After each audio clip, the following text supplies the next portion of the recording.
Arsenal really struggled with Mbeumo. He was a thorn in their side for the majority of the game. Now, in the first half, they were looking with Calafiori to overlap the likes of Martinelli, Declan Rice to get forward and really try and attack Dalot. But at no stage did they really get forward and really expose Dalot, who was isolated for a majority of the game.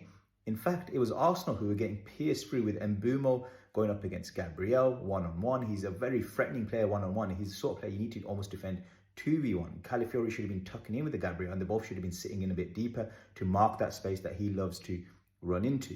Second half, this was further compounded by the fact that they brought Miles Lewis-Skelly on to invert into midfield. I don't really know for what purpose. Madueke was having to come back and track back and have to defend against Ahmad himself. Likewise, Marino came on for Rice and he was playing at left back. The second issue that Arsenal had was that a lot of their play goes through Bukayo Saka, but he was up against Luke Shaw, who played really, really well. I think Amorim has been really smart in moving and shifting Luke Shaw into this left centre-back position in the back three.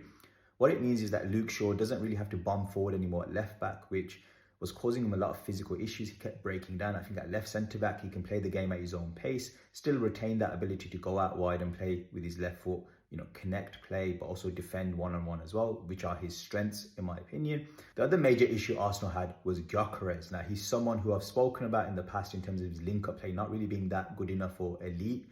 And I think we're beginning to see that it's going to need a lot of adaptation from him and from Arsenal, I think, to make sure that this doesn't become a serious problem.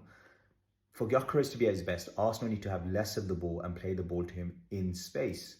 If he's constantly playing with his back to goal and camped up against a defender on his back, and in this case, De Ligt is his kryptonite because he's powerful, he's strong, he's someone that's going to make you feel him in the back. That's why Gyökeres really couldn't get involved in the game.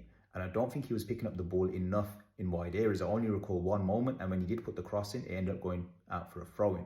Other things I just want to touch upon before I go. I think Mount played a really underrated role in keeping Odegaard quiet. Bayande is terrible. United need to sort out that goalkeeping situation. Havertz, for me, picked up the ball a bit deeper on the half turn, so he was a lot more effective at pushing that United backline back than Gyökeres was, but he's still not the end solution because he wasn't really a goal threat regardless of his general impact on the game. Anyway, let me know your thoughts on the game and see you guys again next time. Bye.